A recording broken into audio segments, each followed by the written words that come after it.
네, 이번 코너는 취재 파일입니다. 관심사가 큰 경제 이슈를 하나 골라 심층적으로 파헤쳐봅니다. 네, 서울 아파트 가격이 오름세를 보이면서 정부가 집값을 잡기 위해 공급 대책을 오늘 발표했다는 소식 뉴스포인트에서 전해드렸는데요. 이런 서울 집값 상승세가 추세로 돌아섰다는 주장과 또 나만 뒤처질 수 없다란 이른바 포모 심리가 작용한 일시적인 유행이라는 진단이 엇갈리는 상황입니다. 이 부동산 시장 전망 홍경표 기자와 계속해서 다뤄보겠습니다. 이 서울 집값이 대체 얼마나 올랐길래 이렇게 매수가 매수를 부르고 있는 겁니까? 네, 이제 올해 초까지만 하더라도 부동산 겨울이 상당히 길어질 것만 같은 모습이었는데요. 네. 고금리 장기화에 부동산 경기도 위축이 됐고 부동산 프로젝트 파이낸싱, PF 문제도 이제 여전히 문제가 되는 상황이었습니다. 네. 하지만 서울의 집값이 올해 다시 꿈틀대고 있습니다. 심상치 않은 모습인데요. 예. 서울부동산원에 따르면 지난달 29일 기준 서울 아파트 매매 가격이 전주 대비 0.28% 오르면서 19주 연속 상승했습니다. 네. 올해 1분기 말부터 계속해서 오르고 있고요. 이 0.28% 오른 것은 2018년 9월 둘째 주 이후에 5년 10개월 만에 가장 큰 상승폭이라고 볼 수가 있겠습니다. 예. 그리고 부동산 경기의 지표 중에 하나인 서울 아파트 거래량의 경우에도 올해 3월과 4월 두 달 연속 4,000건을 넘어선 뒤에 6월에는 7,423건으로 급증했습니다. 예. 이 6월 거래량은 3년 6개월 만에 최고치고요. 네. 또 서울 안에서도 가격이 상대적으로 더 많이 오른 지역이 있고 뭐 더 적게 오른 지역이 있겠죠. 네, 맞습니다. 이 서울 내에서도 강남권, 강남, 서초, 송파 중심으로 이제 상승세가 가장 먼저 나타나고 있는데요. 이미 강남권의 경우는 과거 부동산 호황기 때 가격을 넘어선 곳도 나타나고 있습니다. 예. 네, 강남구 압구정 현대아파트, 서초구 반포동 원베일리 등 강남권 초고가 아파트들은 이미 거래될 때마다 역대 최고가를 갱신하고 있어요. 네. 그리고 이 송파구 잠실 지역도 아파트 가격의 상승세가 돋보입니다. 예. 7월 중순경에서 서울 내에서 가장 큰 상승폭을 나타내기도 했어요. 그리고 잠실 지역도 잇따라 신고가를 경신하고 있습니다. 네. 이른바 잠실 대표 아파트라고 불리는 이 엘스, 리센치, 트리지움, 엘리트 모두 과거 호황기 때 가격을 회복하는 모습입니다. 84제곱미터 기준 26억 원에 거래되는 아파트도 있었고요. 재개발 재건축 기대감이 좀 작용한 것 같기도 합니다. 네, 그래서 현재 부동산 가격을 이끌고 있는 잠실 아파트 단지를 직접 찾아가서 현장 분위기를 살펴봤는데요. 같이 한번 만나보시죠. 예. 네.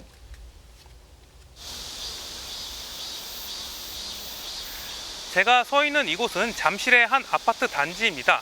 뒤로 이렇게 잠실 롯데월드 타워도 보이고요. 매수세가 몰리면서 이곳은 과거 부동산 호황기 때 가격을 넘어서 신고가를 경신했고요. 잠실 주변 대표 아파트 단지들 같은 경우도 계속해서 신고가를 찍고 있습니다. 송파구 같은 경우는 서울 내에서도 집값이 가장 많이 오른 지역 중 하나인데요. 부동산 침체라는 말이 무색하게 사려는 사람은 많고 팔려는 사람은 적다 보니까 부동산 가격이 계속해서 오르는 추세라고 할 수 있겠습니다. 잠실동에서 엘스, 리센치, 트리지움, 흔히 말하는 이제 엘리트라고 하는 요 단지들 중심으로 가격 상승이 이루어지고 있고요.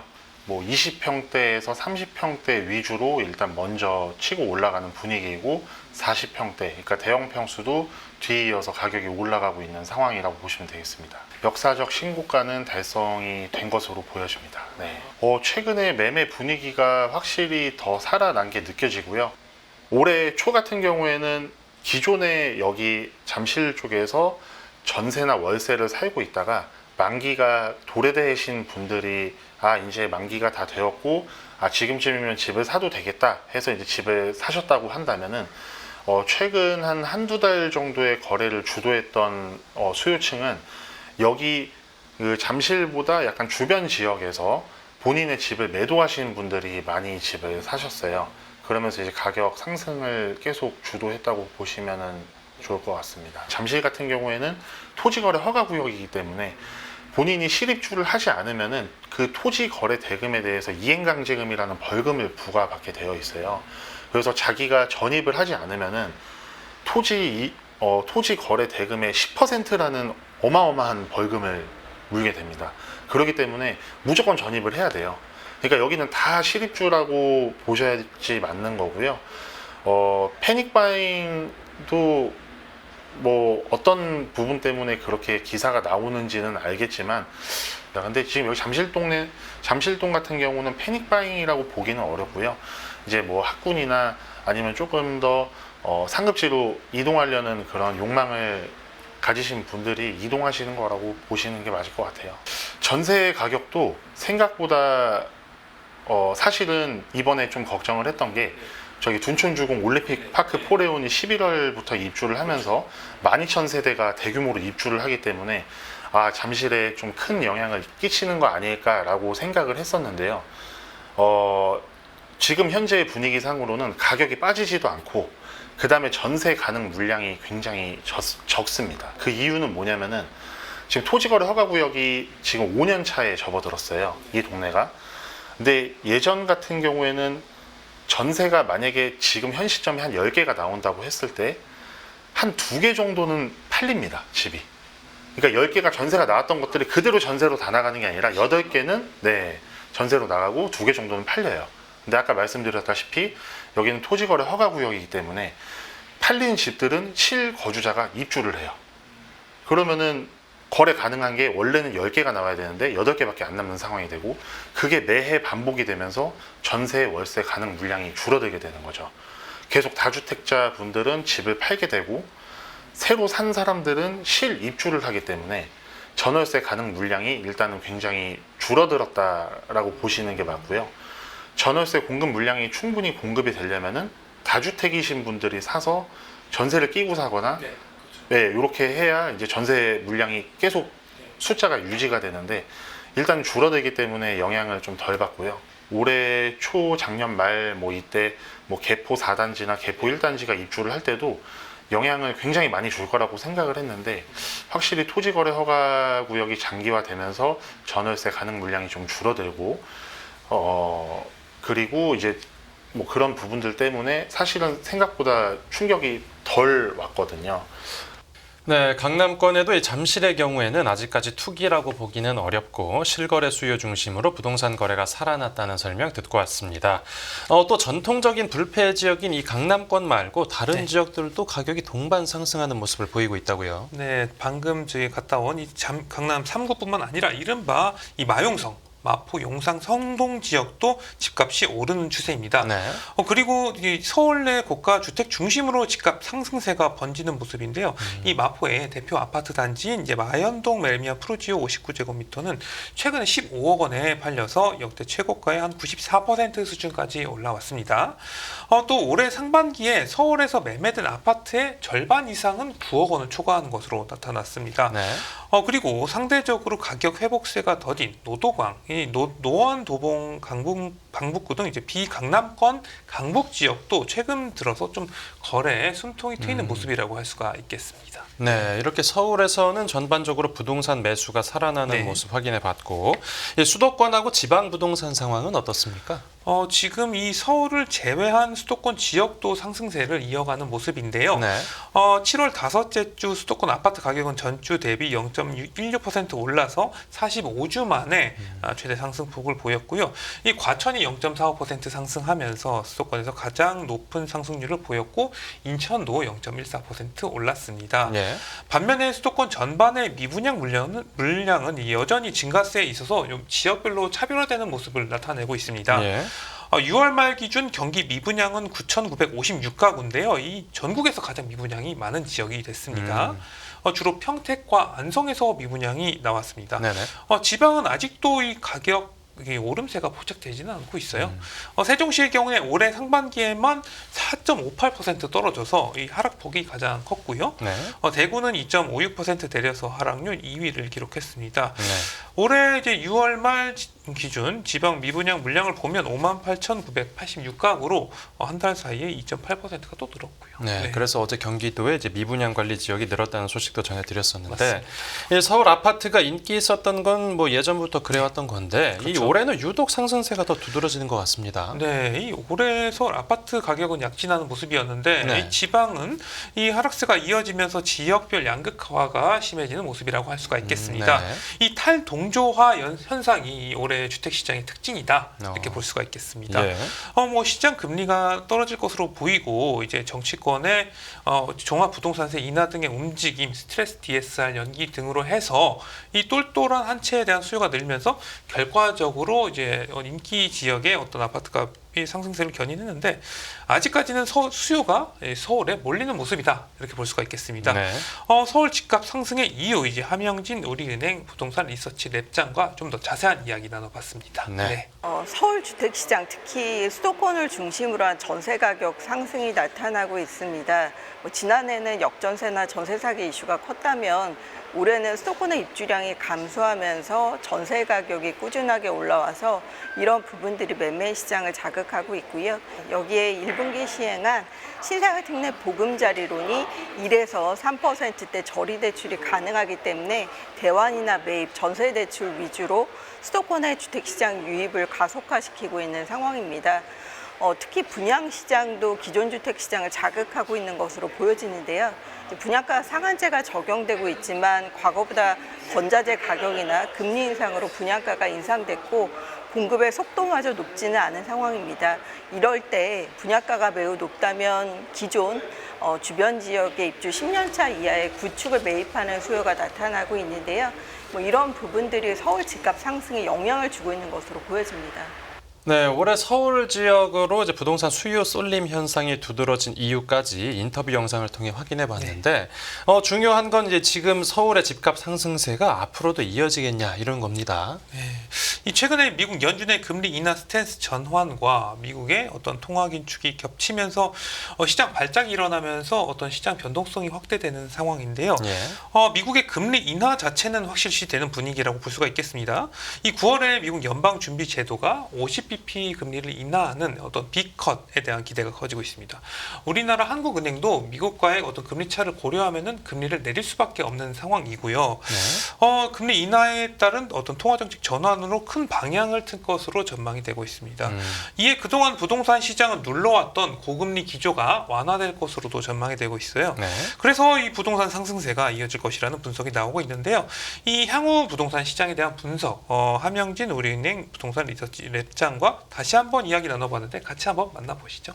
수요자들이 즐겨 찾고 있는 아파트 위주의 준공 물량은 과거보다 감소하고 있는 것으로 보여집니다.